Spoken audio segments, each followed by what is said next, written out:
అది సరే బాగుపోదు ఇది కావాలి.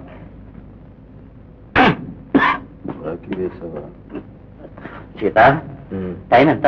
1 గంట. తెలమంట. నువ్వెక్కడ డాక్టర్రా? నిత్య పేషెంట్వి అయినా అన్ని మాత్రలు ఏమిటా? ఏం చేయమంటావురా? రోగుల్ని అంటుకుని రోగాల్ని వెతికి పట్టుకుని పోగొట్టేసరికి ఆ జబ్బులన్నీ కట్టగట్టి ఒక్కసారిగా నా మీద విసుగు పడ్డాయి. ఏం చేస్తాం? సరే వదులు ప్రాణి. నా దగ్గర రాణి ఉందని నీకు ఎలా తెలుసుగా? నా దగ్గర లేదు, నీ దగ్గర ఉండకపోతుందా అని. సరే బాగు. అమ్మయ్యా లైఫ్ ఏది ఇది? ఇలాంటి పిచ్చి వేషాలు వేసామంటే ఇంజక్షన్ చేస్తాను. జాగ్రత్త పాలించు. మామూలు అంటే ఎన్ని? Hall count. గమనించే నారి నీకు గొప్ప పాయింట్ చెబుతాను, నోట్ చేసుకో. చెప్పు. నాకు ఈ పేకాట అక్షరా లేదు. స్వభావం. ఈ 25 సంవత్సరాల నుంచి నాతో పేకాడి నువ్వు డబ్బులు సంపాదించి ఓ బిల్డింగ్ కట్టించు. కరెక్టే. ఓ పిల్లకి పెళ్లి చేసి ఏమంటా ఇప్పుడు? ఏమీ అన్ను. నీకు మనవరాలు పుడితే అరకురాని అని, మనవడు పుడితే జోకరాని పేరు నిజం. కబుర్లో పెట్టి దాటేయాలని చూడకు. ఈ డబ్బులు లోకం లోకం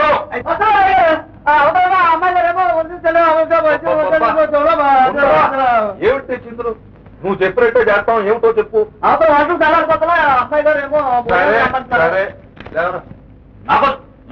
పప్పు టమాటో పప్పు. అయినా నేను భోంచేపితే నీ మనసు ఊరుకోదు కదరా.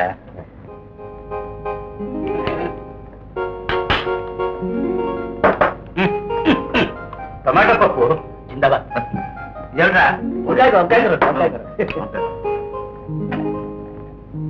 వంకాయ కూర మాత్రం వండకూర. లాగించండి డాక్టర్ గారు. ఓ పట్టు పట్టండి. ఎక్కువైతే మీ బ్యాగ్ లోనే ఉన్నాయిగా మందులు. సీత టైం ఎంత అయిందిరా? ఎర్ర మాత్రల టైం అయింది. 2 మింగు.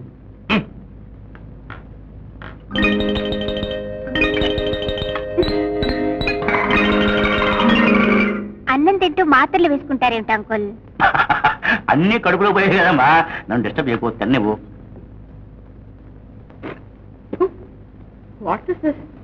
ఉప్పు లేదు, కారం లేదు, చప్పగా ఉంది. అదేమిటమ్మా, అన్ని రుచిగానే ఉన్నాయిగా. రుచా పచ్చా గడ్డిలాగా ఉంది డాడీ. అందుకే నీకు పెట్టినట్టున్నారు. చాలా ఈ కూర వీధిలో పడే కుక్క అయినా ముట్టుకుంటుందాం చూడు. అవునమ్మా, ఏం బాగాలేదు. మా లోకం ఇవన్నీ తీసుకెళ్లి మురికి గుంట్లో పారే. నోరు ముయ్యవే. ఈ రోజు వంట చేసింది నేను. కాఫీ కాచడం కూడా తెలియని నువ్వు వంట గురించి మాట్లాడొద్దు. జపాన్ బొమ్మలాగా సింగారించుకుని ఊరేగడానికి టైం చాలదు నీకు.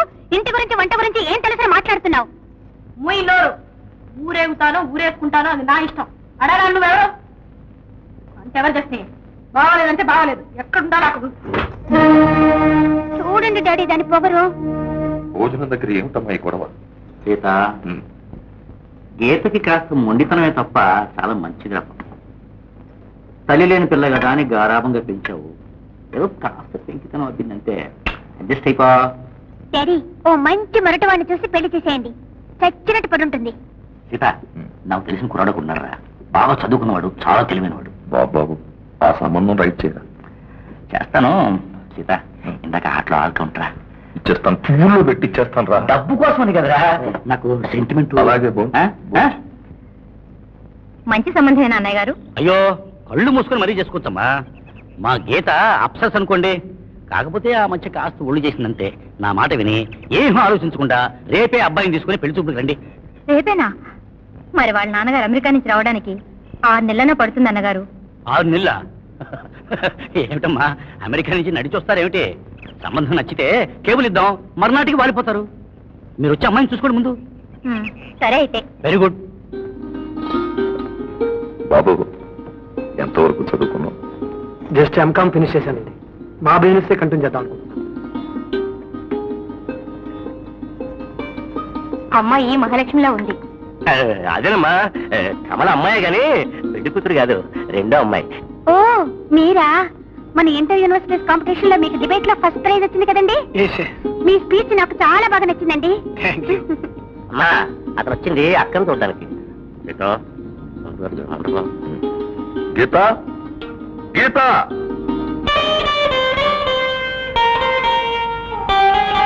మా అమ్మాయి గీత.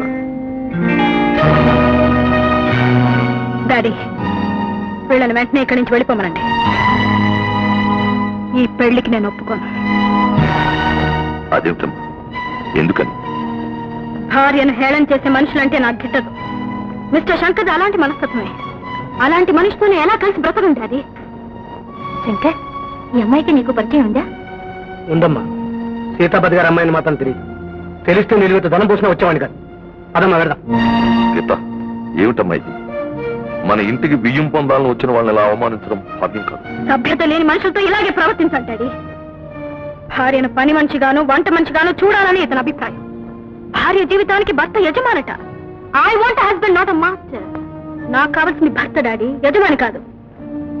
అందుకే ఈ సంబంధం వద్దంటున్నాను. Mister Shankar, you can go. Miss Geetha, నువ్వు ఉండమని నా కాళ్ళు పట్టుకుని బతిమాలలో నేనున్నా. కానీ ఒక్క విషయం, మీ వాళ్ళు బతిమాలితేనే మేము వచ్చాను తప్ప మా అంతరం మేము నీ గుమ్మం తొక్కలేదు. మీ ఇంటికి వచ్చామని మమ్మల్ని సభ్యత లేని మనుషులను అవమానిస్తావు కదా. భర్త అంటే భార్య కనసలలో మెరిగే పెంపుడు జంతువు నీ అభిప్రాయం కదా. ఆల్ రైట్, నీ మెళ్ళలో తాళి కట్టి మగవాళ్ళంటే నీకుండే నీచమైన అభిప్రాయాన్ని పోగొట్టి నా కాళ్ళు పట్టుకునేలా చేయకపోతే నా పేరు శంకరే కాదు. Shankar, what mister? చాణక్యులాగా శివాజీ లాగా ఛాలెంజ్ చేస్తున్నావు. నువ్వు నా మెళ్ళలో తాళి కడతావా? No, never. You can't easy. Geetha, okay, it's a challenge. Accepted.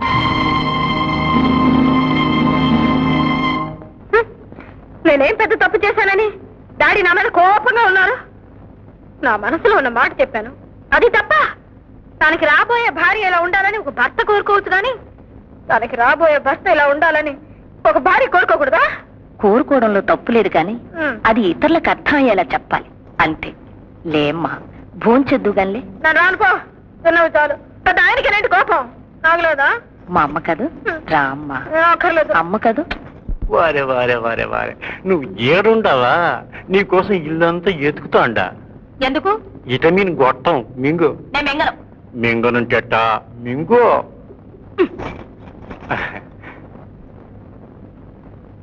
మింగినవా బొగ్గున పెట్టినవా? ఊరికి హడావుడి చేయకండి, మింగాను. ఇది ఆన సరిపోదా, భోంచేద్దాం. కొంచెంసేపు ఉండండి. ఇదిగో, టయానికి భోంచేయకపోతే డైజెషన్ పవర్ పోద్ది, ఆరోగ్యం చెడిపోద్ది. రా, నేను గీతను తీసుకొస్తాను, మీరు వెళ్ళి భోంచేయండి. త్వరగా వచ్చి, నువ్వు వచ్చిందాక కాసు కూసుంటా. ఇద్దరం కలిసి భోంచేద్దాం. ఏ అలాగే. గలాసి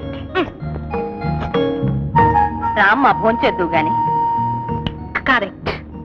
అత్తయ్య, చదువు, అంతస్తు, దర్జా, హోదా ఇవన్నీ చూసుకుని పెళ్లి చేసుకున్న నా స్నేహితురాళ్ళు ఎన్నెన్ని అవస్థలు పడుతున్నారో నేను చూస్తున్నాను. ఇప్పుడు మావయ్యని చూస్తే అనిపిస్తుంది, ఆస్తి అంతస్తు లేకపోయినా తన భార్యకు ప్రాణాలిచ్చి కళ్ళల్లో పెట్టుకుని చూసుకుంటున్నాడే. ఇలాంటి వాడిని నేను పెళ్లి చేసుకుంటాను. అలాంటి వాళ్ళు పల్లెటూళ్ళలోనే ఉంటారమ్మా. కానీ నువ్వు ఆ పల్లెటూళ్ళలో ఉండలేదే. లేకపోతే ఆయన్నే ఇక్కడికి తెచ్చుకుంటాను. భార్యను పురుగుల్లా చూసుకుని ఈ పట్నం మనుషులు నాకు వద్దత్తయ్యా. చదువు లేకపోయినా భార్యను దేవతలా చూసుకునే వాళ్ళని నేను చేసుకుంటాను.